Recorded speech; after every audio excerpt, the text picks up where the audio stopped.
I suppose I'll do my intro. Welcome to The Truth Is In There podcast with me, your host Dan Stevens, and my guest today is Craig Moran. He has a great handshake, best handshake in Irish comedy. Thank you very much. And I was thinking about you on the way. I picked Craig up there from where he lives, and I was thinking on the way about, because we're both handshakers. Yeah. And to be a handshaker, exclusively a handshaker in this modern world, is tough. And, it is. And this man runs 7 nights a week comedy in Dublin City. So I'd imagine you have to do a lot of greeting. Yeah. My favourite thing to do is, I'll say about the handshake. My dad is like a car salesman and a mechanic. So I remember one time when I shook his hand when I came in to see him in the pub when I was, late teens, kind of starting to go out drinking, and I shook his hand and he pulled me across 2 stools with his grip. Right. I mean, come here, I'll show you. I'll just shake my hand. Yeah. And we practiced it. But that's how you shake a man's hand. And I was like, okay. So that was taught to you from a young age. Yeah. Shake the hands. Oh yeah. So I'm like that with my nephew now. Yeah. I like an old-fashioned handshake, but I think I'm worried about his future as a handshaker. If I bring him up as a handshaker, because there's just more and more greetings now. There's too many. The thing is, when people are shaking a hand, do they not understand shaking a hand is actually supposed to be like an actual greeting to say hello and look each other in the eye? Whereas people do the feeble hand grab, like we do a little fake one here, like that. It's sickening. And just go, Now, I will say, me and Rob Nodder, who is my Mullets of Attitude partner, we have our own greeting now. Yeah. But I think it's an old, like, black people have been using it for years. It's just a simple bang, boom. Like, you'll see it on the episode, the first video episode. Dab 1, 2. So it's the only time exception. My favourite thing to do now, greeting people, because I have to greet so many comedians, and it's mostly the same comedians that I see all the time. Like if I see Rob or the lads out flying in the street and some of the same comedians coming to the club, because we see each other so often. Now my favourite thing to do is I put my hand out strong before I'm getting there. That's what I'm saying. So they do these days. So there's more, right? So I put my hand out strong before, like when I'm far away. So they go, oh, they put their hand out, and then as I'm about to shake for the hand, go in for it. Then I go like that. Oh, and then they have to grab my fist, and then they go, why? And I'm like, I don't care. So you're embracing the awkwardness. It just because it's comedians, like we revel in it. So I do that with them, but then when it's like when I see other people, I'm like, oh hey, thank you. And like especially after the show, saying thanks to people. There's big handshakes for a queue of people. Yeah, but you always go in strong with the traditional. Absolutely. Yeah. Right. You'd never change half. So look, like if it's busy and then like I can see that it's like there's a queue of people and people are actually trying to actively get out of the venue, I'll stop handshaking. I'll have my fist out going like that and hitting a few people along the way just to get things moving and just say thank you very much. Yeah. After the shows. Yeah, no, it did get me thinking that as same as me, I do relent sometimes though. Sometimes I will, like with Iman and yourself, Iman and Dama, you are co-owners of InStitches Comedy Club. Yeah. Co-hosts. They run that place 7 nights a week. He's a black Nigerian fella. From Blanchardstown. And I tried to get him to teach me how to do the greetings. Yeah. The cool ones. Oh yeah. Because I go to Florida. Yeah. And like you can't go over there and some of my friends over there are black fellas. Right. And I can't be giving them the strong traditional because it's not fair. I'm going over to America. You can't be going over there with a strong traditional. I think it's mostly... You have to learn a bit. And it took me 3 trips to Florida to learn how to... Yeah, it's bang, and then you shake it down, and then... Oh, they actually do quite a handshake. Yeah. I think like one of the easiest and best ones is the dap, pull in, slap on the back. It's one of my favourites. After like a good set, good show, haven't seen someone in a while. That's a good one. That takes a lot of mutual understanding, doesn't it? Like what if they go in for a traditional? Yeah. That's the thing. It's a dilemma. It really does. It gets to me. You have to read the body language. Yeah. Like, I mean, like we're in the club and people are coming in to just do a set and they're like, hey, they know they're sitting down. But if you haven't seen someone in a while, I think you also have to go like that when their arms out to embrace and then you come in with the hand and then you can go and pull in. Yeah. I'd say you're an expert at it at this stage. Yeah, there's a lot of body language reading to a handshake. Yeah, like when you go like that, like when the hand is kind of in front of your chest, you're hoping your friend's going to do that, and then you just can do that, embrace it, and then go in for the back pat. But then there's a lot of just like hey doing, fist bumps. Yeah, and then there's never with me. Is there ever any doubt? I'm a handshaker, don't you? Yeah. No, that's good. Just Darren Burke does one that I said one time. I was like, I love that. And now every time he does it, and it's like, I'm like, I love it. And then sometimes like, oh no. And then he does it again. I'm like, oh, you're still doing it.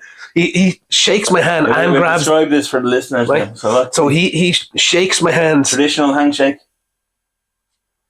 It could be. I think so. I can't remember now.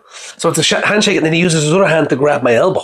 So he embraces my whole arm. Well, that must feel pretty nice. It is. That's what I mean. So like, but soothing. So there's been a handful of times he did it over a table. I was like, it's okay. But when I'm standing and he locks in and like looks me in the eye, I'm like, that's a good one. Yeah, that's nice. Yeah. So a handshake with the other hand you have grabbing the elbow. Oh, I might try that one out sometime soon. Yeah. You did your own show as well. Yeah. Recently. Read Till I'm Dead. Read Till I'm Dead. You were saying it went very well. Yeah. Got a good crowd in. Yeah. So I wanted to get. I needed a date to work towards. I needed a deadline because I kept going. I should do that. I should do that. I should do that. So the first thing I did, without because I had material, I never put it all together in a show style. First thing I did was pick a date, made a poster, and then announced that. Then I had to start working. That's called a social contract, isn't it? Yeah. Have you heard about that? It's like when someone said it's when you. It can be used in two different ways, I think. So some people will say, "Oh, I'm doing the Dublin Marathon," and they'll tell their whole family. Yeah. And they tell all their friends, and then they feel great. They'll go for a few drinks after telling people. Yeah. And then they'll have already gotten the satisfaction just by telling people. I think it's you actually get the same high from telling people. Yeah. You gotta do something. Exactly. So, but what you've done there is you can't not do that then. Yeah, because you put it out, and it's a paid ticketed event. Yeah, and it's a day has been set. Yeah, yeah, and there's not 200 other people doing it like a marathon.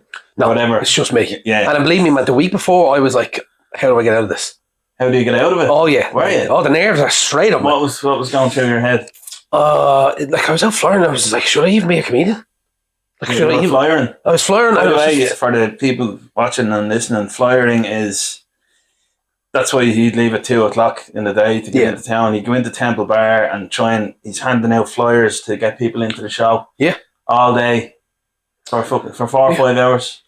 No, not that many hours. We're starting to get more of the comedians to help us out with that now, but like on average it was 2.5 to 3. Yeah. We were doing a day. And that's kind of like we're starting to employ more comedians to help out with that now because like I'm genuinely having problems with my legs. Like I twisted my knee a couple of weeks ago, and like I've pulled a heel injury and all before, just from being on my feet all the time, spinning around in circles on the cobblestones, and like I'm icing my knees and my feet all night. So yeah, genuinely. Wow. So yeah, that's getting pulled back a bit now. We're not bit of delegation. Yeah, well, that's delegating it out to people. There's other stuff we have to focus on now anyway. So a lot of the flying was we always like I'm always like I want to be in town on the street at 5:00. That's what I'm always like shooting for. Like, like I gotta be in for 5. Because like 5 to 8, they're some like prime times that I try to stick to. And then because then after that we gotta set up the club and do the show. So we have comedians usually stay out from like 7 to 9 before the show starts. Yeah. But yeah, that's me getting into town. It's since I started comedy 2.5, almost nearly 2 3/4 years ago. I mean, you started. Your club moved into that room. Paddock Kearney's. When? Year ago? In July, it's 2 years. July, it's 2 years. Before that, you were based in other places, but I think you've really found your home there now, haven't you? Oh, absolutely, because this has given us time to become part of the room. Like the room has grown with us. Like we resized the stage, rehung the curtains, painted walls, resprayed the backdrop. Put in measures. Like we bought chairs for the venue. We're putting in measures to have it adapted. That like when you walk in, like this is a comedy venue. Yeah. Like all the solo shows that have come through, the comedian posters are on the wall. I've had some of them sign the posters, like Ruben Solo and Red Richardson, Lewis Spears. I get the lads to sign their poster just to put on the poster. So like, there's a nice little bit of history. Yeah. So how did I want to talk about you now, Craig? Right? Forget about the comedy thing. How did you... Forget about comedy. How did you get into comedy? Forget about that comedy thing. What's it like being a comedian? But comedy's your life. Oh, yeah, absolutely. It sounds to me like all around, because like I was just thinking there, I want to find out, but it seems like everything has led to this. Yeah. Do you see yourself ever stopping running InStitches Comedy Club? Or do you see it becoming something bigger? I don't think Stitches will ever stop. I think we're like, we've put the work in, and it's like, this is running, and once it's up and running, it'll be a viable business. Like, we're just keeping it going. I love it. I love the room. I love the stage. We've, just one of the things we took a long time was to perfect the lighting on the stage. Yeah. And even now it's good, but it's not great. And we're always moving on that. So no, Stitches will go forever. And like even if I'm not there running it all the time, it'll always be going. Could franchise, could it? Too? Yeah, maybe. Would that be an idea? Maybe. Yeah, absolutely. And what do you think is the hardest thing about running a comedy club 7 nights a week? Is it the acts? Is it dealing with other comedians? Is it people not turning up to perform? Is it unruly audience members? What's the hardest thing? No, because comedians are good people, and when audiences are like nice and they're having fun, like that's all fun. I think the one thing that really I'm finding tough is the non-stop daily grind of it. Like that can wear you down. Like it's happened where like we're doing like E-Man did like fucking I think 40 or 50 days in a row last year. Like, and it was like to the point that like people are like, please stop. And I remember I'd do 20, 25. I think I've done that a couple of times, but I'd have to take a day off where I'm like, I'm going to sleep for the whole day tomorrow. Yeah. Something like that. So that's the one thing that like, it's always like, oh no, I've done like a week in a row again. I've done 10 days in a row again. It's just madness. Yeah, because it's only 2 years as well. You are the club. Yeah. You can't, you know, you can have people helping you host and stuff, I guess, but it's just, and that, like, it's different to doing like I'm an electrician by trade, so if I was working, you know, even on a Saturday, it's like, oh, I have to work on a Saturday, you know. Yeah. And it's like, I did 6 days this week. But it's not as mentally intensive as running a comedy club. Yeah. You're dealing with so many people. So one thing that's exhausting is... What I mean is energy. Yeah. Energy is exactly such an important thing. What I'm going to talk about is that, you know, when you have your standard routine with your job, you can have a tough week, but you know you can walk towards your day off. Yeah. Sometimes when we're like, oh, tickets are low and we haven't got, like when we're building the club, it was like, we wouldn't want to take days off because me and E-Man were paying ourselves to perform and host. You know, that's what we're doing to build the club. Yeah. But if one of us took a day off, we'd have to pay someone. Yeah. So we would gig all the time. Yeah. So that relentless day after day after day and not knowing when I was going to take a day off is really like, can be mentally straining. So that's something that like I was like, right, I have to like pick times where I go, like, I'm going to take that off and I can work towards that. Like you can do 2 weeks fine because it's comedy at the end of the day. It's like greeting people, having fun and shooting shit with comedians. Like most people are like, you don't work. It's like, it's not that hard work. It's for me, it can be just the relentlessness of just doing it every day. Yeah. You know? Yeah. That stuff can be really tough. What do you do to relax? Sit down. Watch comedy? Yeah, I do, man. Yeah. Yeah, I watch like new comedy specials. I like to watch like one guy I loved. He played in Stitches twice. Is Ruben Solo. Right? You haven't watched him, guys. He has 2 specials on YouTube. A shout out to Ruben Solo. Isn't it terrible that I just thought of the sandwich? Yeah. Right away. I'm just like, oh. Big pickle in them. 10 slices of pickle. No, what's it to be? It's pastrami. Yeah, pastrami with a big pickle in it. 10 slices of pastrami solo. Yeah, you're married, engaged now, or married? Engaged. And how long? Do you mind me asking how long have you been going out with? Was our anniversary the other day? 5 years. 5 years. She must be a very patient woman. Now, I don't mean that with you. Like you're a lovely fella. Thanks, Dan. I mean, like I was dating a girl before. Yeah. And I brought her to one open mic, and she was like, "Fuck this." Yeah. You know. Well, so you're running a comedy club. She likes coming into the show. She obviously loves comedy. Like I've actually seen her there a couple of times. Yeah. She comes in and helps me on the door. If there's like nights that E-Man goes out with his partner Tony, I'm like, if it's a Saturday, actually, she came in and helped. Yeah, E-Man's girlfriend's Tony. Oh, like Tony with an eye. Oh. Not a Tony with a mustache. Jesus. No, he can't. I don't think he can be gay in Nigeria. Yeah. Tony. I was like, who's Tony? Plumber comes in with a mustache. Tony. What? Yeah. Tony McCartney. No. So like, E-Man was off on a Saturday there recently, and Chloe came in because we do 2 shows on Saturday. So Chloe came in and helped me do the door. Yeah. It's because, you know, it's a lot to flip the room and then greet all the guests and seat them and all that stuff. So she comes and help me, and then we have a drink at the show and have a laugh. And then she gets to watch the comedians. Make a bit of a night out. Yeah. It's not a night out at all. I can never call it that. It's work. Okay. But we get to hang out and be together because I work so much. So that's nice.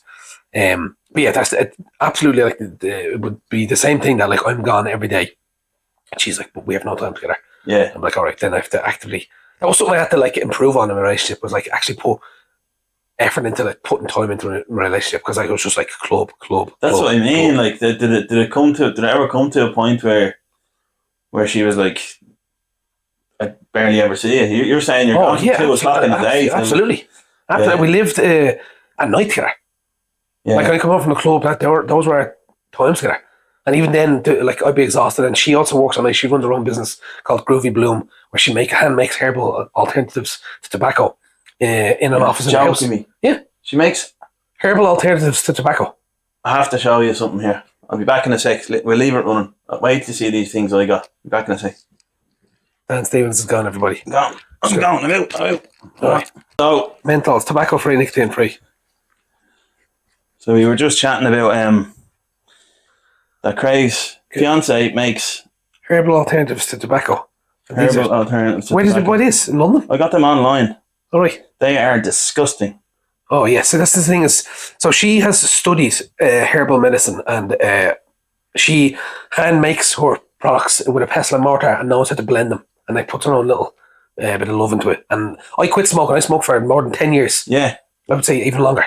These are so tobacco and nicotine free. Yeah. And I had one of them, and I took one drag off them and threw it away. I'm trying to find like, so I quit smoking vices, after the. I quit smoking, and when I have a drink, I still like to have I like a cigar every so often, but I will still smoke her blends, and like because it's like the ceremony of like rolling and lighting up a smoke and having that. Yeah, and it's really enjoyable. And she sells them. Yeah, I might just have to. It's groovybloom.ie.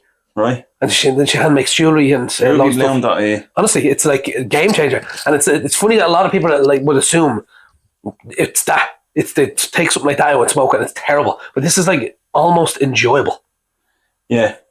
Well, it is enjoyable actually, because it's not like you smoke. Smooth. It's these are smooth. So that's not exactly smooth. what it like is. These are. I honestly was like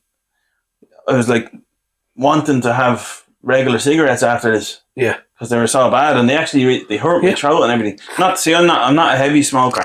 Yeah. So but I do after where I'm at the moment is I don't know do you have vices, after a late night of comedy, where some people drink after being on stage and feeling the highs or the lows or whatever it is. Some people will smoke weed. I would be one for driving back, stopping in at the garage, eating a lot of chocolate, like sandwiches and chocolate and stuff. Yeah. I was at the start. I don't do that anymore. Yeah. And then it was like I'd have like 1 or 2 pints maybe and drive. That's gone. Then it was coming back here, like coming back to my sitting room, and I would have a Coke Zero, caffeine, zero sugar, and a cigarette or 2. Yeah. And now I'm just trying to scale down my reward system so that it's like even healthy and enjoyable. Yeah. I was saying to you when I used to come home when I worked in the bar game, I used to come home, roll a joint, and I'd actually make 2 cups of tea after smoking, and then I would eat so many biscuits I would drink 2 cups, like one, and go straight into the second cup. Yeah. Easily though. So that was a thing. I remember just being like, I'm eating a whole pack of biscuits a night here. And it was crazy. Like, I'd put the weight on and then I'd lose it in the summer. Isn't it so easy to eat a pack of biscuits? So easy.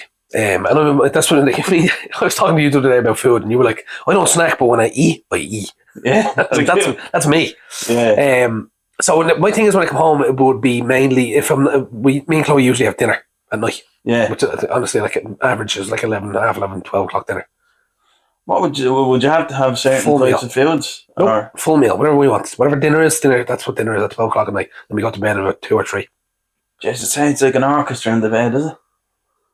What does that mean? Farting and stomach grumbling and everything. Maybe, yeah. I don't know. I no, because I have trouble, right? If I'm dating a girl. Yeah.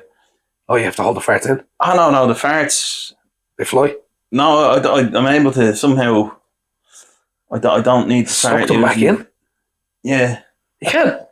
Yeah, but what I'm saying, but I lie on my side. If I lie on my side and like my stomach is woken women up. Yeah. With the grumbling, the growling. Oh yeah, I would say it depends on what you eat. Like I mean, Chloe is a really good cook. Like, and if I'm hungry as well, it happens. You can't win. Yeah. Yeah. Well, yeah. For me, it's like Chloe's such a good cook. Growling. She just has it. Just has that. She can look at a pot and listen to it and like, yeah, that needs this or that. So she makes good food. Eat at night. But if it's not, like if I eat in the club and she's had something while she's working in the office at home, then we'll come home. It's mostly just tea and a ketchup, and then we walk hooch in the park next door. I was saying a walk at night is lovely. Yeah. Now, I learned this thing when I did counselling and psychotherapy. I studied that for a year. Yeah. In DBS, Dublin Business School. Just before I started stand up, and then that summer I started doing stand up. And I'll never forget. I did this. There was a module, like a subject called the stress response. Right. And we were finishing up before Christmas, and Ray McKiernan was the lecturer. Unbelievable guy. He worked with the Irish rugby team. He's an expert on stress and what it does to you and everything like that. And just before we were finishing up for Christmas, and he goes, enjoy your Christmas dinners now and enjoy the bit of turkey. And we were like, he goes, now really enjoy it. And we were like, what do you mean by that? And he was like, right. And the class was over, but he kept us all back. And he goes, I'm going to tell you this now. When you're eating, no matter what you're eating, the level of cortisol in your body affects the way that the fat is stored in your body. Yeah. So cortisol is the stress hormone. So if you're stressed out and say late night and you come back from a gig and you get a Big Mac and you're like, oh, fuck this. You know, and you're like feeling guilty and feeling bad about what you're eating. Right. The way that the cortisol reacts with the fats or whatever, it gives you visceral fat, it gives you the really bad unhealthy fat in your body. Yeah. But if you're relaxed and you're like, and which is probably if you're having dinner with Chloe and you're like late at night and you're enjoying the meal, you're probably, if you're in a relaxed state and you're like, no, this is great, isn't it great to be alive? And then you're like having a bite of your Big Mac. It's like, the Big Mac will process differently. Yeah. Because it's not reacting with the cortisol. Yeah. Which is the stress hormone. So that if there's no stress, literally the food will not make you fat. So you're saying don't eat food after you go into a haunted horror house? Yeah. You just end up shitting yourself. Yeah. There you go. Fat. There you go, ladies and gentlemen. You end up being a big fat fucker shitting yourself. Yeah. No, I'm just generally relaxed. But but that's mad, isn't it? Yeah. When you think about it. Yeah. It's like it's the only thing I learned, so I love telling people. Yeah. They've proved that speaking negatively to yourself mentally, like if you talk to yourself in your head like, oh, you're going into a gig and you're like, oh, I'm not feeling good today, I'm going to be shit. You will be shit because your body's going to treat you like shit because you're telling it to be shit. Yeah. But if you tell yourself like, I'm going to be good, this is going to be fun, everything's going to be great. And like that just means that you can handle anything that happens. Doesn't mean your gig's going to be great, but you're physically, mentally going to be great. Yeah. That's what that means. Absolutely. So like literally speaking to yourself mentally and like when you what you tell yourself before you go into the gig you do all this week, tell yourself, I'm going to smash this, I'm going to be great, I'm going to love this gig, I'm going to have a fun time. Repeat that to yourself like 5 times before you go on mentally and you can write it down. And it's like your whole body, it's like you have tiny minions inside yourself and they all go, boss, we're all going to do good. And it's just chain reaction. Yeah. Yeah. Yeah, it's a thing. Yeah, it's totally a real thing. Between the connection between your thoughts and your body and the way you act. How alive everything is. There's some plants that react to music. Yeah? Yeah. It was in the Beverly Hills Cop. Jeez, it must be true then. Yeah. I know it is. It's like sure. Elvina's flytrap. Plants are alive. Like if you don't fucking water them, they die. Yeah. That's how important. Like we were talking about the cortisol. Do you know what I don't like? Yeah, but they don't. I have a plant. Now I have a couple in here. They're not real though. You have an alligator as well. Yeah. Is that the one that took off Chib's hand? What? Is that the one that took off Chib's hand and Happy Gilmore? Do you want to grab him there and show it? Yeah. He's a lamp. It's a lamp. That's a lamp. Watch out, he'll bite you. Straight away, fuck him. Oh Jesus, he's a big boy. Yeah. Fucking that's a lot of. But they don't give you instructions with plants. I don't like that. No, they don't. It's not a bollocks. No, I got one out of IKEA. Yeah. It's like Mr. Miyagi's plant. Yeah. No, the bonsai. So it's gas. You have to water them from the bottom. Oh, well, that's why. If you put a plant in a pot, so like it absorbs the water through the roots. A lot of people just pour it in, it goes out like through the plant. Yeah. It's supposed to be like you usually see a plant on a plate, when you water it, then it sits in a bowl of water, and then over time the roots suck up the water, I think. Yeah. Because I'd love to, like, Graham Morrissey is a horticulturist. Yeah, he works in the park, yeah. Yeah. And he'd please get him on the podcast and just get them the information they need to take care of their plants. Yeah, they're so precious, and they're actually, like you're saying, they're actually alive. They sing to music. They don't sing. They don't believe what Dan says. They don't sing. They react. Ah, like yeah, they'll perk up and stuff. They don't sing. They don't put on it like some fucking Stevie Wonder, and the plants are like. The plants in the house are all like waving to, is it she lovely? That's what I thought you meant. Well, they react. It's energy. It's frequency. They just get. Yeah. Plants and put on hip hop and all the plants. Yeah. You motherfucker. Yeah. Bother me.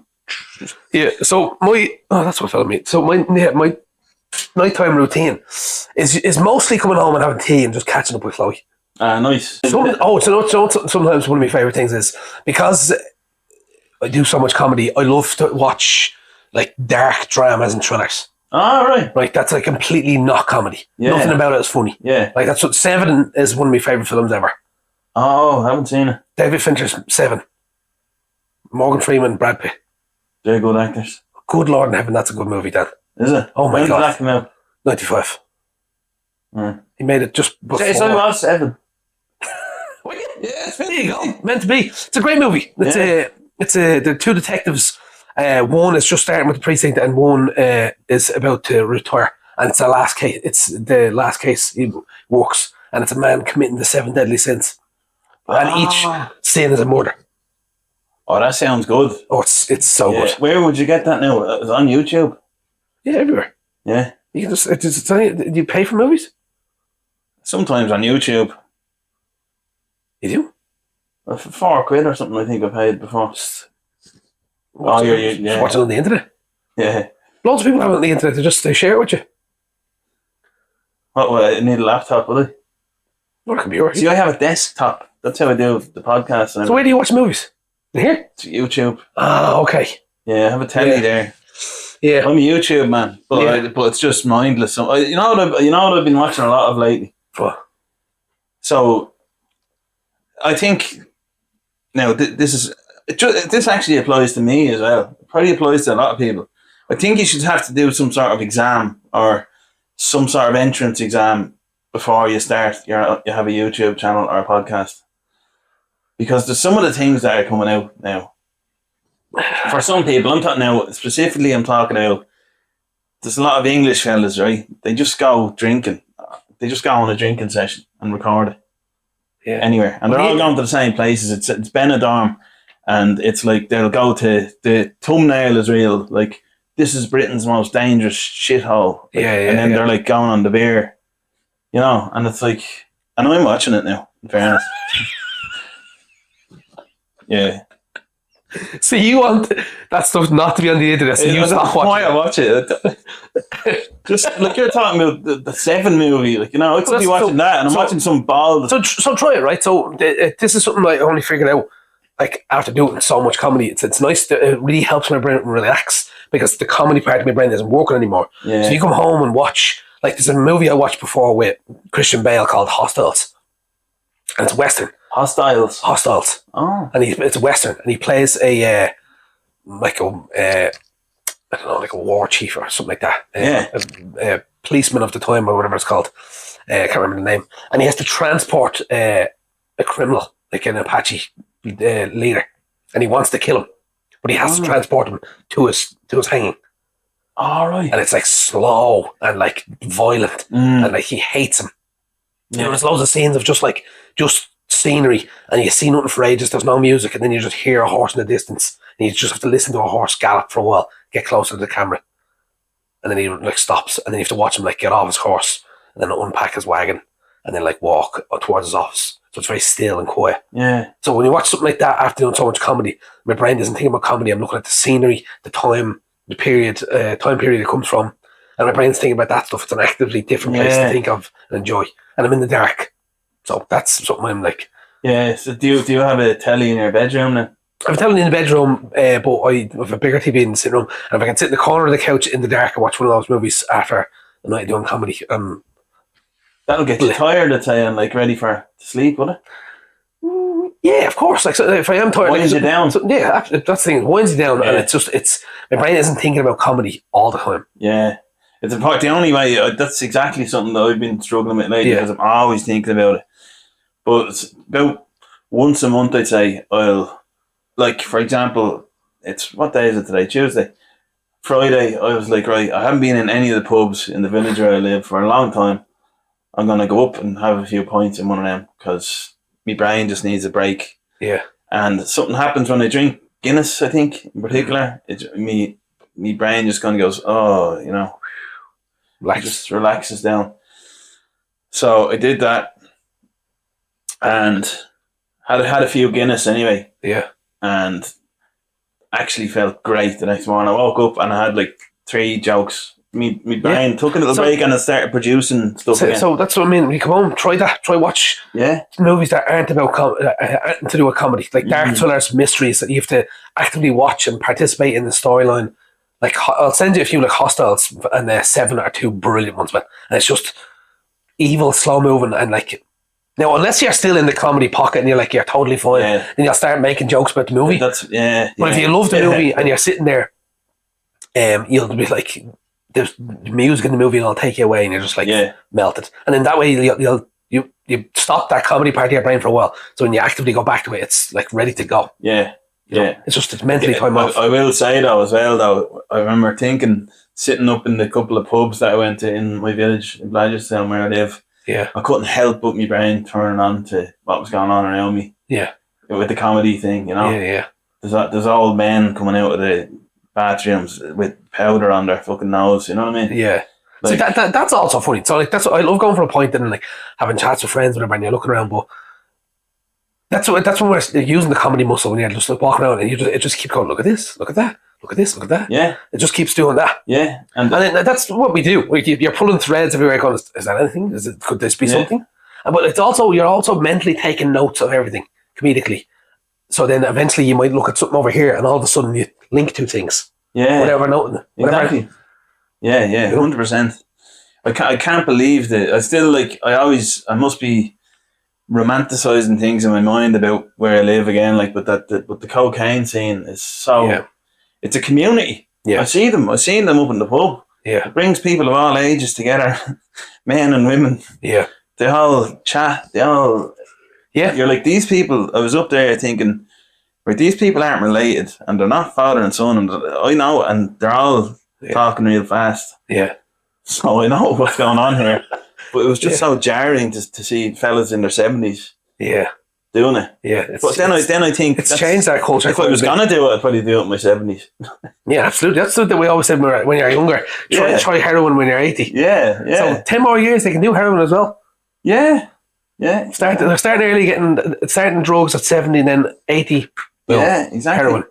So we'll actually get into this is the start. You've listened to a bit of the listen to the podcast a bit, do you? Who are you? I'm Dan Stevens. I'm in the wrong place, man. I'm the host, and Dan Stevens, your host, the Truth Is In There podcast. Yeah. You should build a little table around yourself. Call it the Tonight Show. Oh yeah, that'd be original, alright. Yeah. Have a whole band behind you. But you were mentioning before that you're how you got into comedy. Yeah, indefinitely. You said, was there a bit of a moment? There was an actual moment because I was 20, I'd say 27 or 28. What you know, you're 35? I was 36. 36. 28, I think I was. Yeah, 27 or 28. And I'd studied film, loved comedy. I said I'd want to try stand-up, I never did. I think I remember saying to my brother when I was 21 I wanted to try. Never did. Didn't try until I was 28, I think. Okay. Or 29. Where was the first time you did it? I booked in May of 2018 or 2019. 2018, I think, with Cherry Comedy. Right. Did it with Dwayne. I can't remember who opened, but Joe Dowling closed the first half and smashed so hard that I actually wanted to get sick and run out of the building.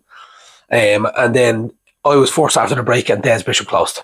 And this was your first gig ever? First gig. How did you get that? Cherry Comedy just gets great acts on.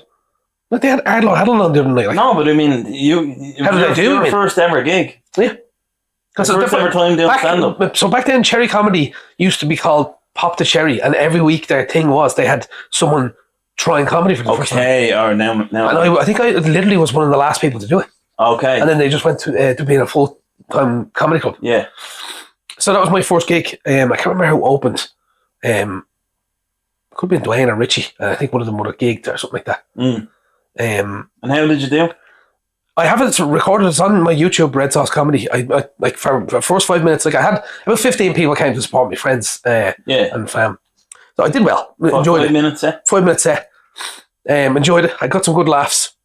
Because I rehearsed the shit out of it, inside and out. Okay. Yeah, my friend Kev, I did it in Cherry before.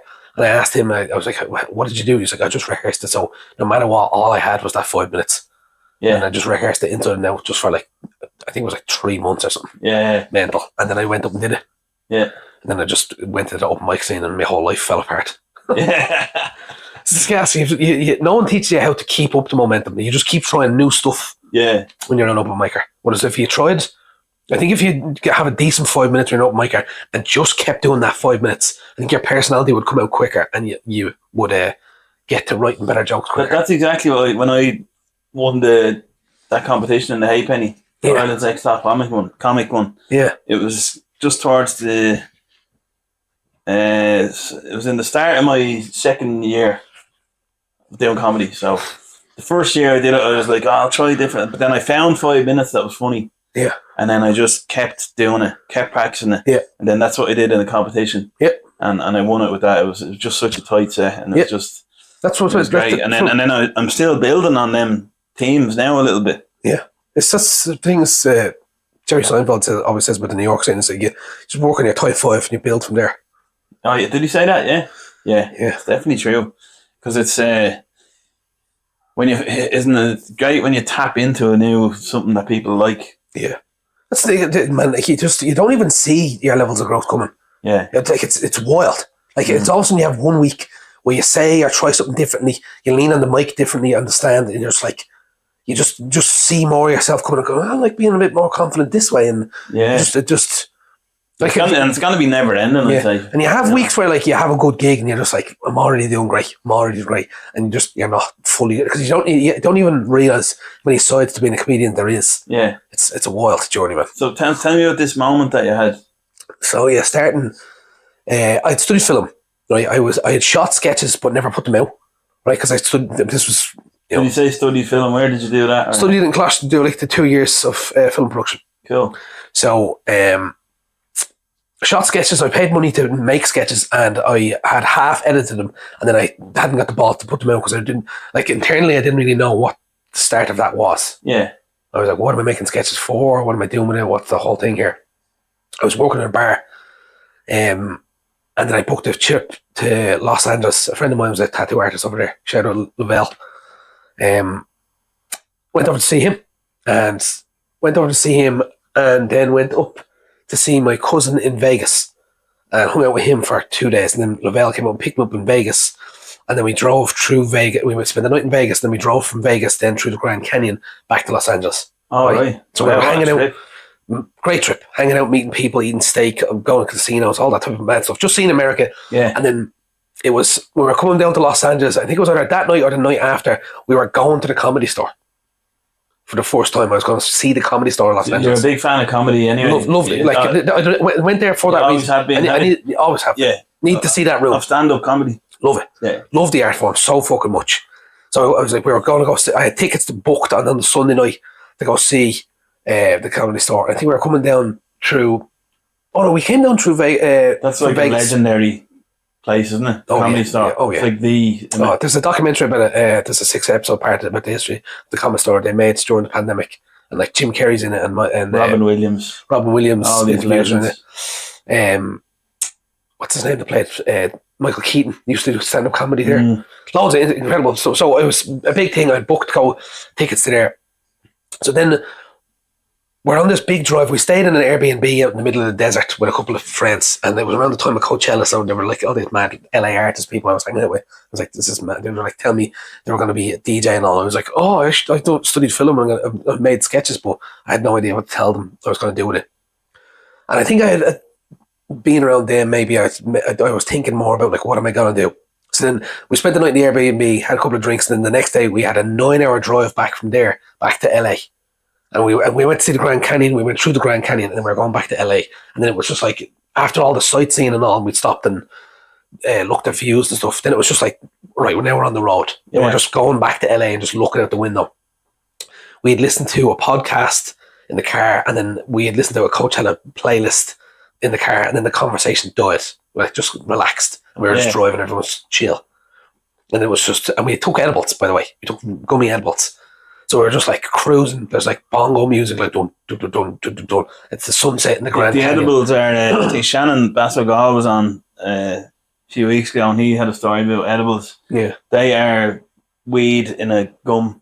Yeah, and in like a jelly. In a jelly. Yeah. So were they strong? No. Strong edibles? I don't remember them being strong. Like back then I still smoked weed as well. So I remember I was kind of fine with it. But then I was sitting in the car looking out the window at the Grand Canyon, like on these giant roads and views, just looking at the sunset with the music playing and all. And I said to myself, I think I need to try comedy when I go home. I need to like give this a go. I remember saying to myself, I don't want to be one of those people that, because I've heard the quote, like, if when you get older, you don't want to look back and be like, oh, I never gave it a real shot. Yeah. Right, so I remember talking to myself like that in the car, looking out the window, and I was like, right, I have to do this. And so then after having the conversation with myself, I had to tell someone. So I was in the car with my friend Lavelle, his girlfriend at the time, and his other friend from Ireland. And I was in the car, and I piped up and I was like, I think when I go back to Ireland, I'm going to, I think actually what I said was, I think it's going to be my last holiday for a while. And they were like, oh yeah? I go, when I go back to Ireland, I think I'm going to quit drinking and start comedy. Oh wow. And they were like, what? Because this is like September, November of 2017, I think. So then I quit drinking in January of 2018. And then I started putting sketches out in, I started making more sketches, and I started actively putting them out by like March, I think. Right. And I had booked in to do my first gig in Cherry in May. And then I started doing stand-up comedy like that year. So I quit drinking, and I did a year off alcohol to start a new life, but putting sketches out online. So you actually did a year off alcohol as well? Yeah, I did a year off alcohol. I was shooting and putting out, and shooting filmmaking style, like with a boom. I had hired people each week with me, money from bartending, and every weekend I would shoot a sketch with a cameraman, a random cameraman I could get online for like €50 for the day, a sound guy for like €30 for the day, and then get actors to work for free. Then I would edit for like 2 days on my own, and then put a sketch out almost every week. And I did that for like 30 weeks. And then I started doing stand-up. I just started going to open mics. And that was like the beginning of my whole comedy career. Wow. That's cool. That one moment. Yeah. That's crazy how you can be hit like that, isn't it? Not only that, I was like, I had a moment like that in it. I just thought that was like, all right, that was me just talking to myself. But then I read Bryan Cranston's book, right? And he tells this story about like he had studied acting and hadn't any clue what he was doing in the early 80s, and went on motorcycles driving across America with his brother. And they were getting like little busboy jobs and cleaning dishes jobs and all, and then they were randomly going out into the desert or something like that. They was driving around, and they said they went out and got stuck under like this little what do you call one of those little like canopy things? They have them out in Bray. It's like a little roofed area with like a bench and somewhere you can sit on. Veranda? A veranda, something like that, like a veranda. Yeah. They said they got to this one place, it was raining so hard, they had to pull in off their bikes and lock them up, and they're just sitting here. And they only had a little bit of food in their bag. They said they were stuck there for 3 days because it rained so heavily. Jesus. And he said he had his acting books with him. Oh. And he said he read through all of his acting books one time. And in the book, he said he remembers it not even, he didn't even notice that that the day it ended and it became nightfall. because he read the whole acting book and got sucked into it. Before he made it, like? Before he even started. Wow. And he said that after finishing the book, he'd start talking to his brother and he said, the trip is finished. After this tomorrow, when this rain stops, we're going back home and I'm going to start acting. Jesus Christ. And it was like, for me, it was like, it took a 9-hour drive with like maybe 2 hours to myself to just look out and reflect at a sunset time, to really reflect on where I'm going in my life. To go, what? When the fuck do you ever sit down and go, what am I doing with my life? What direction am I going in? Yeah. And like, that's how actively, like, you have to sometimes take time to yourself. Like, I love a fire pit in the backyard and just sit there and stare at a fire. Yeah. And contemplate some stuff. So that's what happened to me. It's getting away from your environment that you're living in as well, you know? Absolutely. And being able to look at it from the outside and go, wait a minute, like... Yeah, what's the move here? Like, it's the same with like what's happening with the comedy club. If you don't feel like you have a purpose. Yeah. So that was just, it was just like, I have to give this a go. Yeah. And then it was like, I remember doing my first gig in Cherry, and it's, I can tell you, if I watched the video, there was a moment where I told my first joke and I took a step back. And when I took that step back, about to start my second joke, I said to myself mentally, oh, I've got this. And I was all in from there. After I had my first joke, I was probably like a minute and a half in. So cool. All in. Yeah. It's no going back, is there? No, man. Since I found it as well, I just know I'm going to do it forever. Yeah. Never going to stop. It's the thing, like you're already making money. Like, there's just gigs out there paying us cash and all. Then you just build your portfolio and then you can just start fucking flying around with it. That's it. It's gas that warped your idea of what making it is. Like, I loved the Inside the Actor Studio interviews. I don't know if you've ever seen those before. I've seen clips of it. I've never watched it. Chappelle said on that before, he talked to his dad, because he said to his dad when he was 14, I want to do comedy. Oh. And his dad was like, well, you might not make it. And he said he was a smart kid. He said to his dad, he goes, well, what is it? What is making it, Dad? Because if I make enough money, if I make as much money as you make as a teacher, is that making it? And his dad said, you keep that attitude up, you're going to be fine. Oh. So you encouraged him? Yeah. So that's what I said to my friend Jamie as well before. I was like, if you can make enough money with your craft that's almost as much as a paid job, you have made it. Yeah. You pay the bills and keep the roof over your head with your own life. Yeah. Yeah, definitely. Yeah. Like, it might start off as like a side hustle, but then put more effort into your side hustle and then eventually take the leap and go all in on it. Yeah. Because I was part-time bartending and then doing like a weekly comedy show with E-Man, like once a week, once on a Monday. And then that went up to 2 shows a week. And then I went down to like 3 days in the bar. Yeah. And then I went to 3 shows a week comedy. Then I did 2 days in the bar because I was also hosting a bingo. Then I went down to 1 bar shift a week. Luckily, they were still fine with just me doing just like a Friday. City or working, Saturday, yeah. Then eventually I just went, stop giving me bar shifts. Yeah. Yeah, had your sights there. Yeah. How did you meet E-Man? How did you guys start working together? I remember the night he asked me to do I want to run a comedy club. I was already running a monthly comedy club when I was an open micer in the bar I worked in. So I was like bringing people to their bar, which they're happy about. So that night I would host a quiz, then do the comedy show upstairs, which was a terrible idea in hindsight because I had already entertained the people. What night of the week was the Thursday? Once a month. Right. How long was that going for? I did it for about, I did it maybe 14 months. And even then I only did like 8 or 9 and 3 of them were pulled. Right. It was a bit out of town. I didn't do enough advertising or whatever for it because I was like only learning. Right? So I was doing that monthly show. It was called Stitches. I have pictures of it. It's on our website of like a lovely room upstairs. And then I remember when I was doing gigs in town, and I remember hearing about on a podcast, it was like you can pop into clubs and like ask what are the odds I can do a set. And they'd be like, oh, actually, someone dropped out or someone actually went, ran a little early and I have a bit of stage time. I can give you 5. Yeah. And I was like, I must try that. And this was back when the Halfpenny had the Battle of the Axe. Okay. And I would have random people host it, and then it didn't have any. It wasn't like a fixed host and a fixed club. It was like it was Battle of the Axe. There was a show on, and people were always hired to fill in the spots. There was like 2 breaks and like 9 comedians on. Right. So E-Man was hosting that one night, and I remember just going in and like, hey man, any chance I could get a spot? And he went, yeah. That's my first time ever doing the pop in and getting the spot. And I was so excited, and I think I recorded this on YouTube as well. But I did a joke where E-Man was saying he's just like this girl, this white girl that was sitting there. He was like, I used to be just like you. And he got off and brought me on. I was like, hey man, you used to be just like her? You used to be a white girl? And it made him laugh really hard.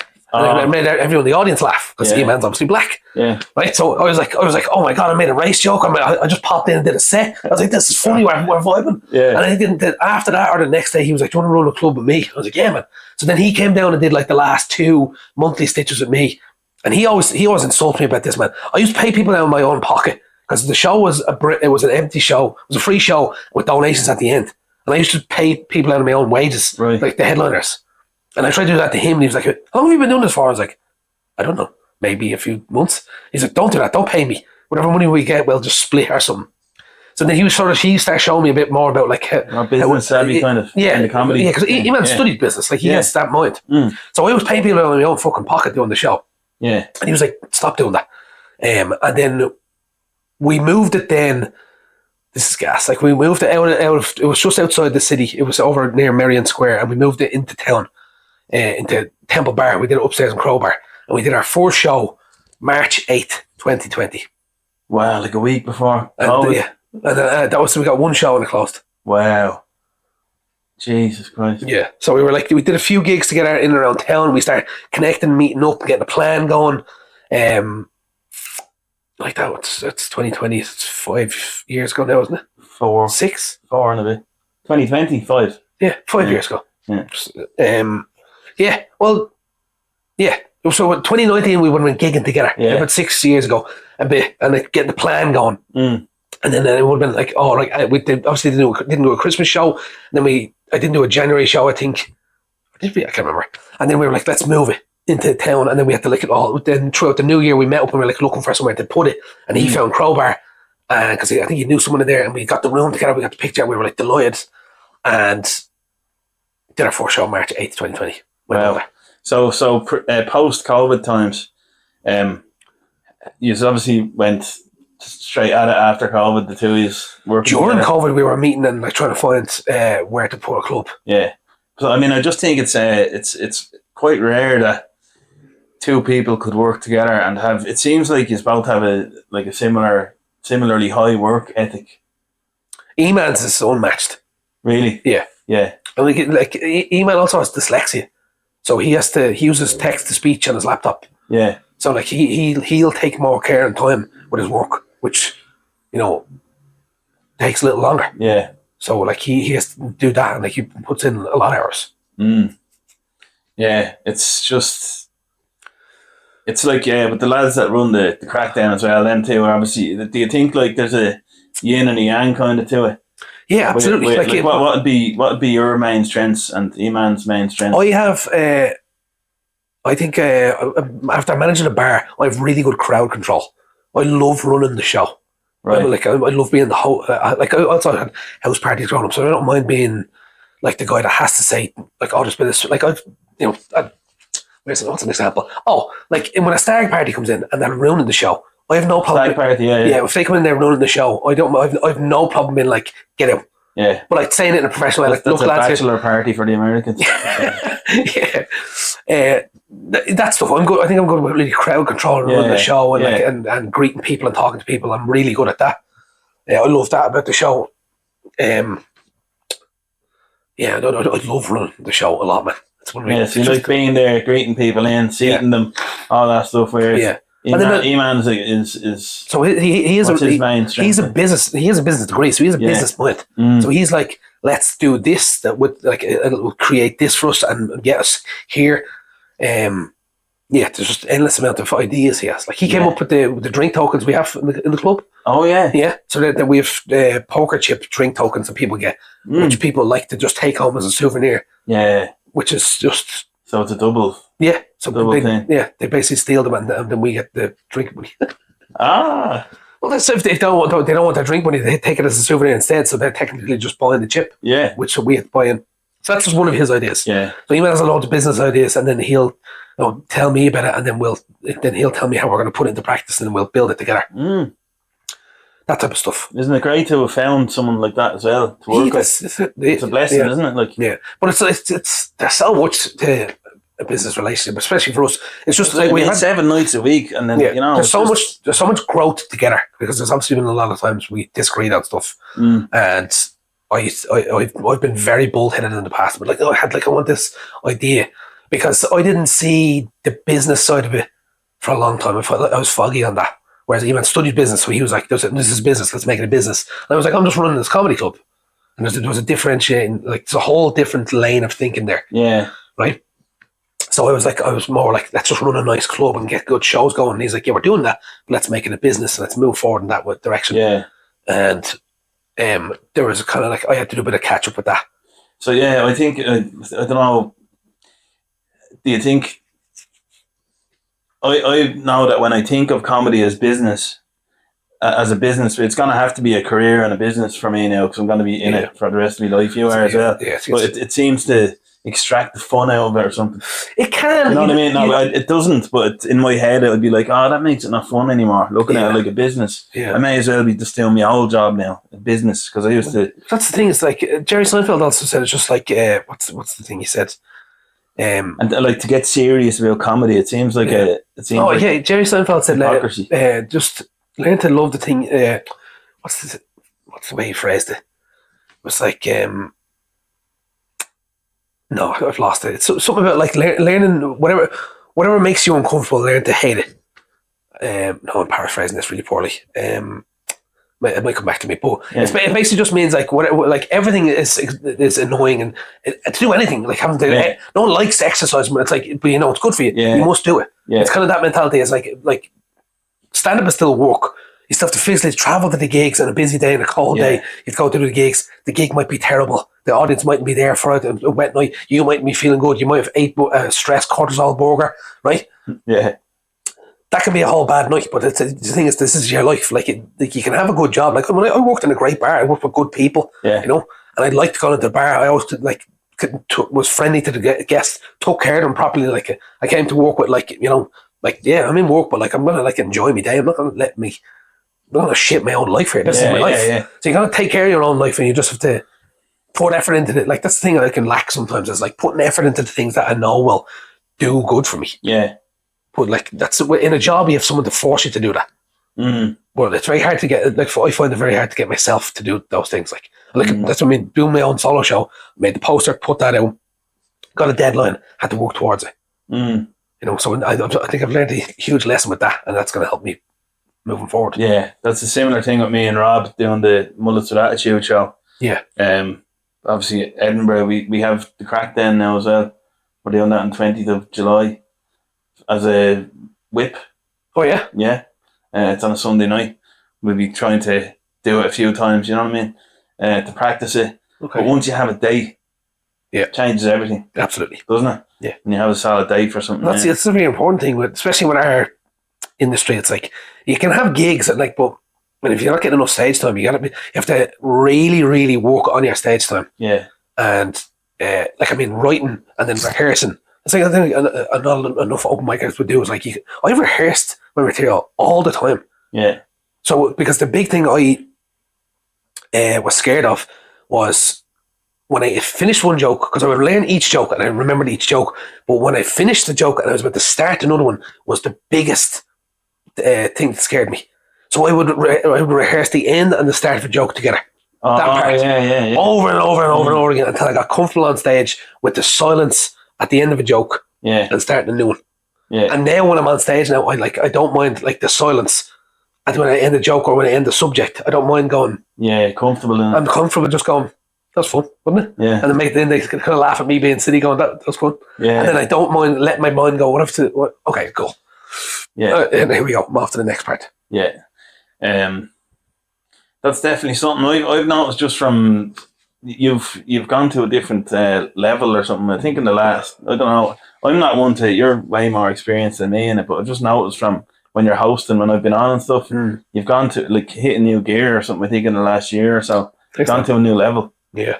Don't know what something clicked. I think it's just, did you notice that yourself? Yeah. That's what I mean by like. The last year or something? Yeah, like you just don't notice when you're going to start involved. You basically just again, we're doing it 7 nights a week, so it's like you basically just stop doing anything that's not that good, and you only keep in stuff that is good, and then then that's the thing is you don't notice when you add 2 or 3 new good things together, and you're like, oh, my intro is way better now, and now people are more comfortable when I'm on stage, like the little things. Like I tell people, just sit back. Like I immediately tell people how the show's going to be ran, where and when you can take a break, take a piss or get a drink, and then I actually say, don't be afraid to laugh. Let those laughs fly. That's literally what you're here for. Yeah. And the other thing I like to do is that I'm finding a laugh funny. If I say something and people go, oh, I turn and I knock on the sign and go, this is a comedy club. You're supposed to be fucking laughing at this. Yeah. And that gets a big laugh. Yeah. And brings them back in. It just reinforces like, this is a comedy. This is what we do here.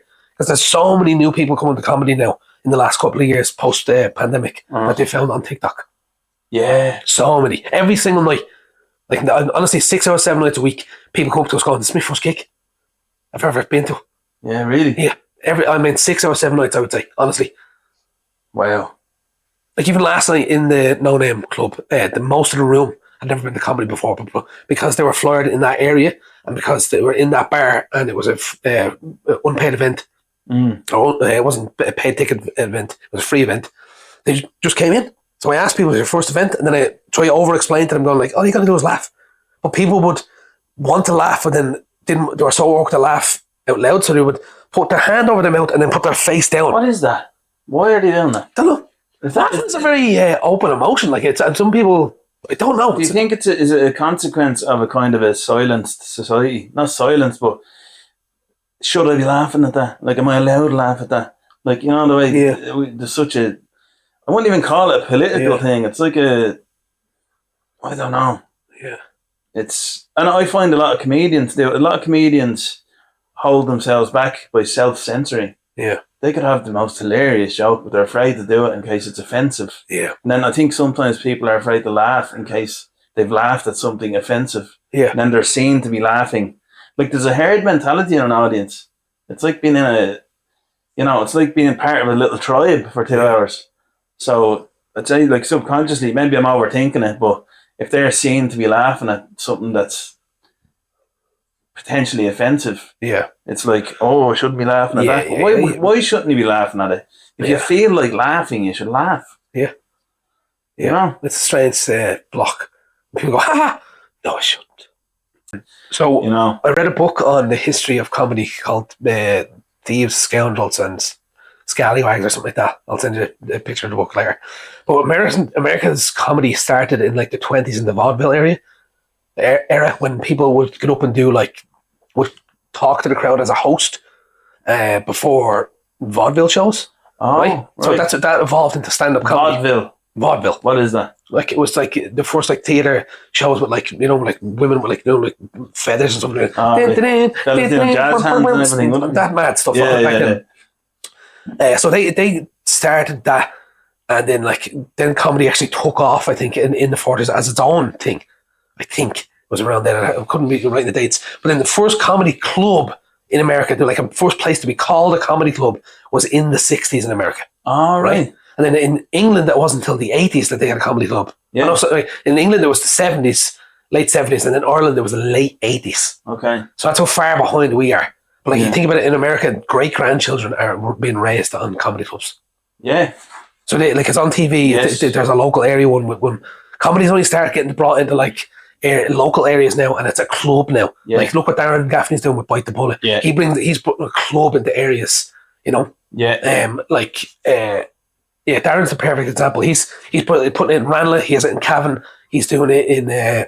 There's one in. I'm doing his one tonight. Drumcondra, isn't it? The Cat and Cage. Darren runs a nice club in the area. Yeah, he's doing it well. Only quality. Darren's a great guy. Exactly, and a good comedian. Yeah. And he's on a good path. So that's what I mean by people bring good comedy to local areas. So they're starting to get that now. And if he keeps that up, then it'd be like in 2-3 years, people are like, oh, someone that gets become an industry. Yeah, so when people get a little bit older in that area, they'll start going to the gigs. Well, yeah, that's the thing. Everything follows the money. Yeah. So if there can be a profitable comedy club in an area, they'll look at it. Absolutely. I went to Care, Tom O'Mahony's club. Yeah. I was doing that a couple of weeks ago at the Hill. In the Hill pub. Yeah. My God, it's a huge room. The place was packed. there was 2 shows. The first one was like 6. So the first one, the original one at 9, sold out. Yeah. And I expected to go down and be like, country people down the country laugh more freely anyway. Yeah. Than when you have an international audience generally. You know what I mean? They don't give a fuck. Yeah. And going down there, I thought, kind of a funny dub fella coming down of the grand, it'll be. I'm not saying it'll be a handy one, but it's just usually better crack. Yeah. Well, he's been running. I think it's established 2022. His club there, right? And it's a monthly gig, and he's bringing like the cream of the crop there every month, best comedians in Ireland, and I went there. So it is like what I'm saying is like it is actually a comedy club, proper comedy club in Care, and I didn't expect it. Yeah. 120 people there, and they know their stuff. Yeah. So some of my foolish jokes, like a couple of them didn't land as well as they usually do. Right. Because these people were like, you look at them and they're just regular people, like. But then when you start doing your jokes, you see them kind of, oh, I don't believe that. If you say something that they don't quite believe or that's not quite right, if something doesn't match up in your set, right, they'll notice it. They'll notice all the little things. So there's a cult. He's building a culture of comedy in that town. I know you have the 2 Johnnies there, big Irish comedians as well. They're also from there. That obviously must have helped, I'd imagine. Yeah. But that's just an example of somewhere, in the south of Ireland. Yeah. In Tipperary, where that man has and he runs a tight ship. Like he told me, he's like the way you are with Stitches. He's like, this is my club, this is my business. Every month we take a look at things, we take a look at all the acts we had on, we take a look at everything. Yeah.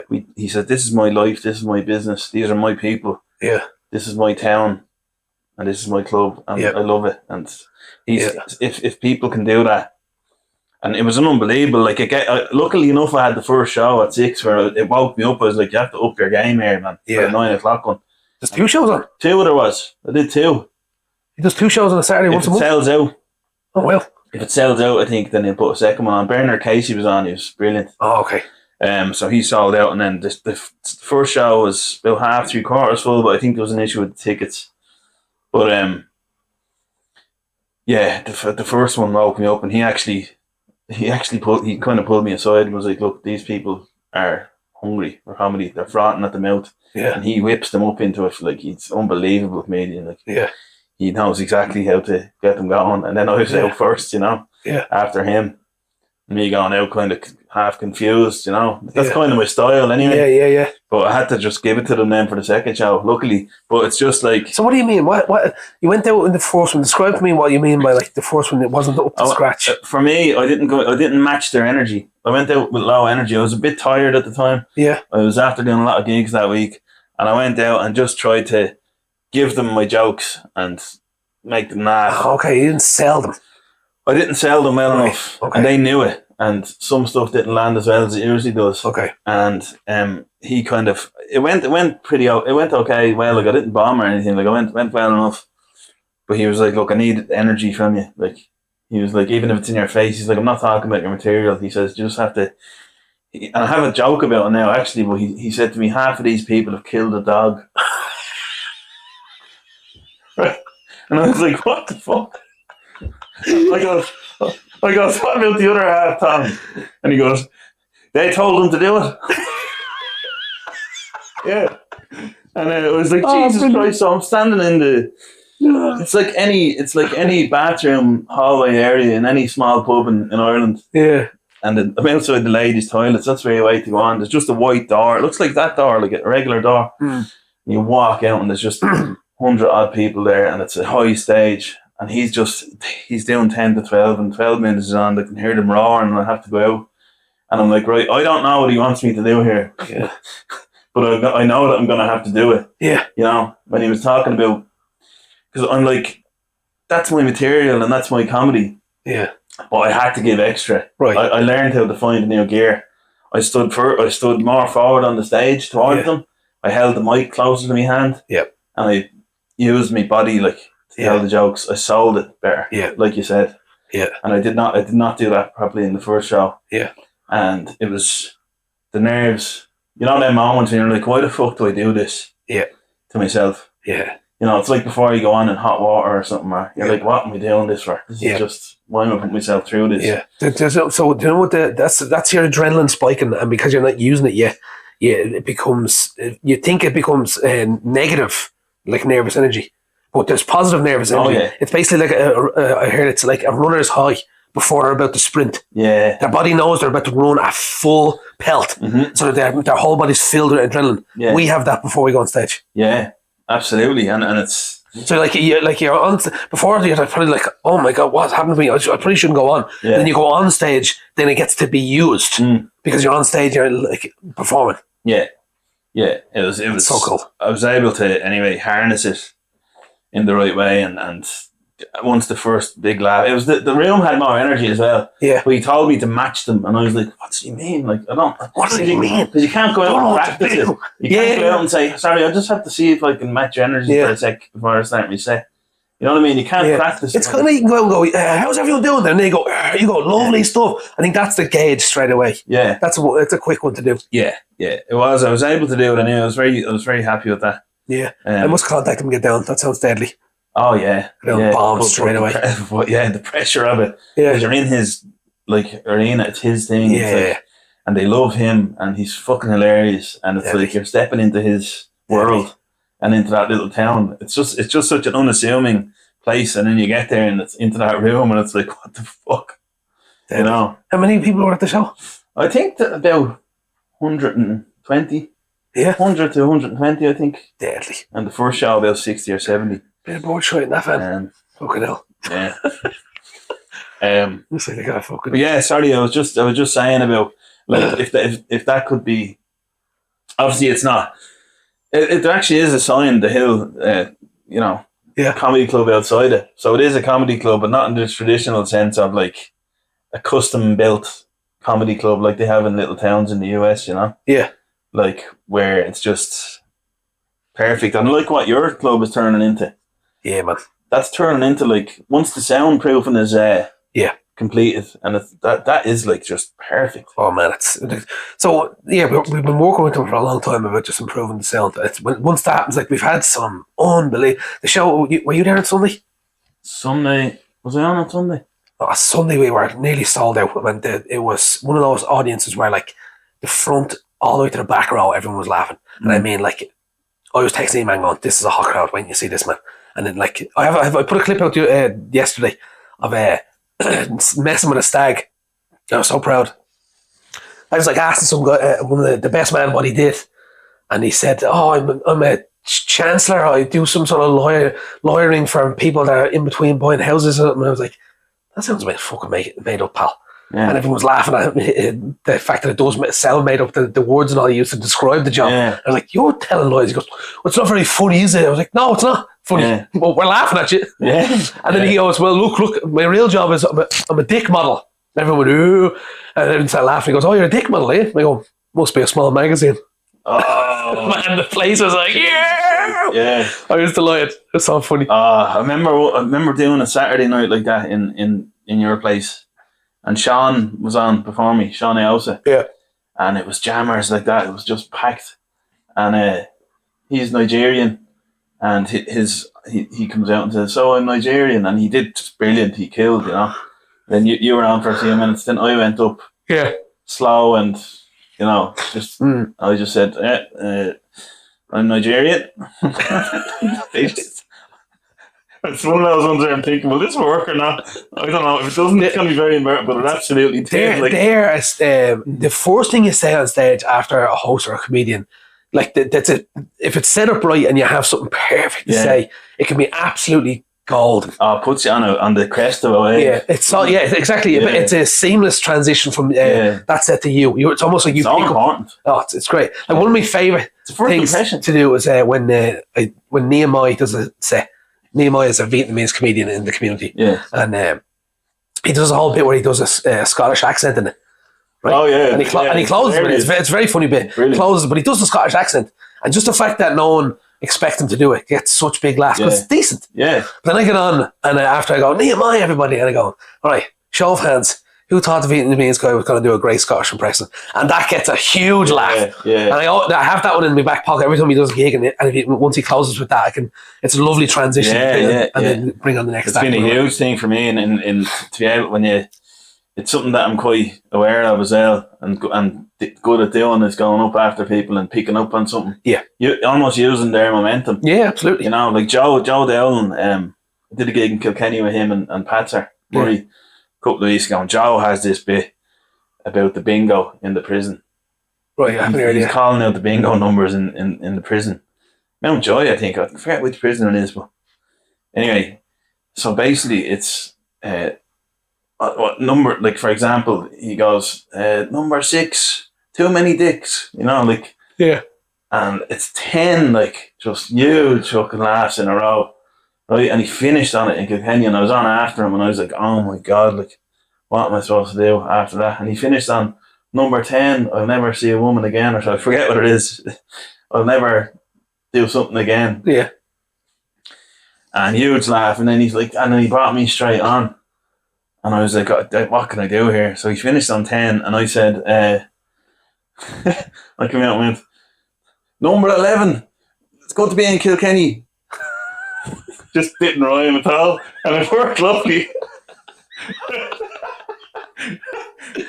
You know, there's nothing else I could do. Yeah. If I tried to, like, I knew nothing I could say immediately. It was going to be as funny as what he just said.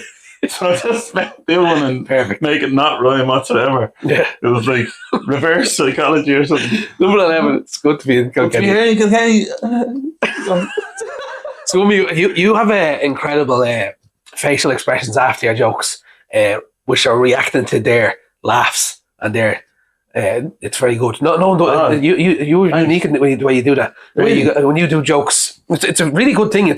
Keep growing on it. You should, when you watch your tapes back, focus on that more, because that can really be something that, like, it's great for clips, but also your performance as well. The way you tell a joke and you go like that. And I'm not gonna lie, I've been thinking about it a lot lately, and there is some of my jokes that I'm doing that I'm noticing, like, I am very physical and expression. I use a lot of expression in my comedy. I'm trying to use more of it. Yeah. Because when I watch yours, I'm like, they love that. Like, I love expressions. And I'm like, I'm trying to add more into it. It's like, I'm always, like, I'm very physical on stage and silly. And I think you do a great job with it. No, thanks, Craig.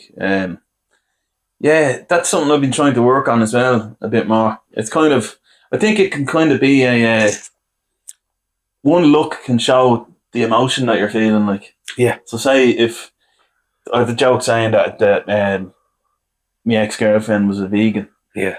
And she's a lesbian now, then I kind of go, yeah. You know, it's like, I don't know, I'm trying to work on what I could do. And I've been thinking lately about, it happens to me every now and then, but I've been thinking about shaving my beard and having a moustache. Right. So they can see my face more. Yeah. But I don't know what to do. What do you think of that? Should I do that? Yeah, I've heard. Ralphie May said it. He did a video. He said about beards that they don't trust you. Yeah, and they don't see all your expressions, because, like, when you go like that, like, you can see more in your face. Exactly. Just whack them right there. You can see more in your face with a smaller beard. But so I read up about it, right? I typed it into ChatGPT. Yeah. Yeah. I said, what are the benefits of having a beard versus a mustache on stage? Right. As a stand-up comedian. Yeah. And such a good point. Like, it said that a beard will give you a stronger persona. So it will nail down your persona as an act more. But a mustache will make you, like, more playful and mustache is the most fun of all. One of the things I do when I come on stage, if there's someone in the audience, I say, good mustache to you. And I just, people are like, what? Like, it get chuckles and mostly no laughs, but it's like the only facial hair I'll ever comment on. Yeah. And when I fly out to people, I say, mustache is welcome at the show. Yeah, and I actually, I said it to my sister about shaving my beard off. You said, oh, good mustache. I was like, no. You don't say that to a woman. I said it to her. I was like, look, I asked my sisters for kind of fashion advice and stuff like that. Mustaches for women, you know. Yeah.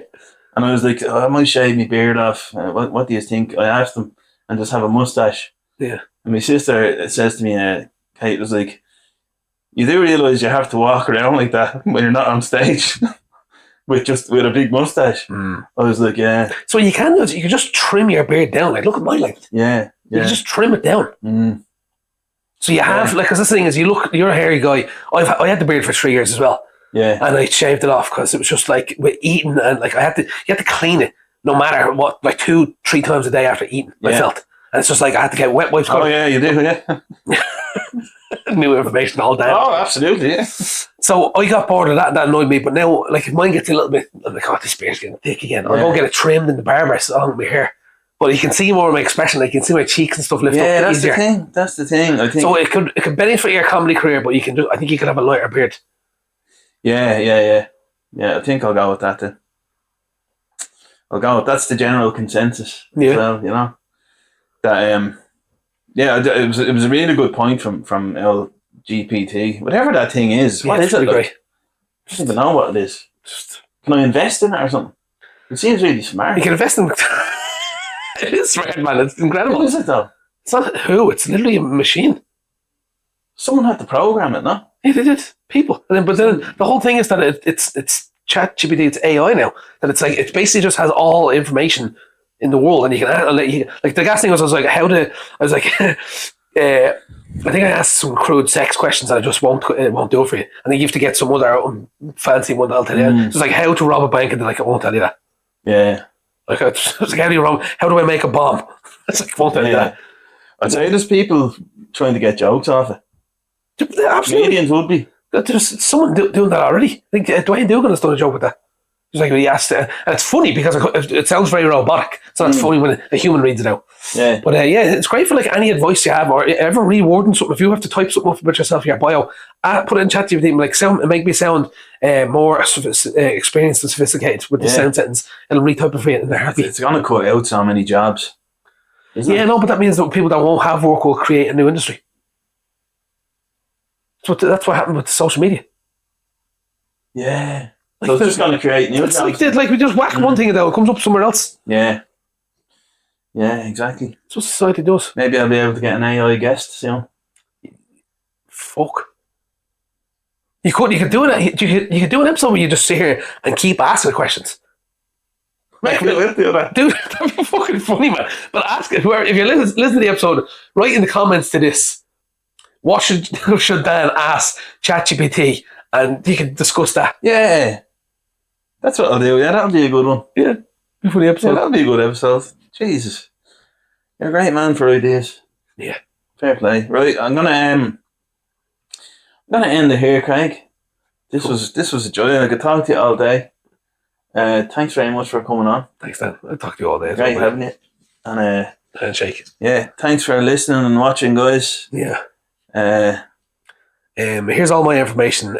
Follow me at Red Sauce Comedy. I was just gonna say that. Craig's information. The club is called InStitches Comedy. Red Sauce Comedy, InStitches Comedy. Yeah, we put out regular clips, dates, solo shows, all coming through. There's shows 7 nights a week. There's drink deals.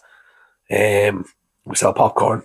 Hopefully have some merch coming soon. It's a great club. Highly recommend you visit. And yeah, the drink deals, I actually saw you giving them out the other day. So when you get a ticket, you get a stamp and you get discounted drinks. Yeah. Every drink is discounted. Yeah. So if you're coming to the club, you can use my code RED10 to buy tickets. It'll give you 10% off everything. So if you got a ticket and 2 drinks deal, you get the drinks at a cheaper price in Temple Bar and the ticket at a cheaper price, and then you add the 10% on top of it. So it's actually an affordable thing for Temple Bar. Yeah. And you might get to see me in there as well. I'd be on in there a bit, so. Yeah, you're in quite a bit then. Yeah.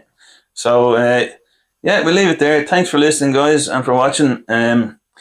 DanStevens.comedy is my Instagram. The Truth is in There podcast. That's the Instagram page. Give a good rating on Spotify and a follow. And please support the podcast in the link in the episode description, the Buy Me a Coffee link. Thanks again, Craig. Pleasure. Thanks for watching, guys, and for listening.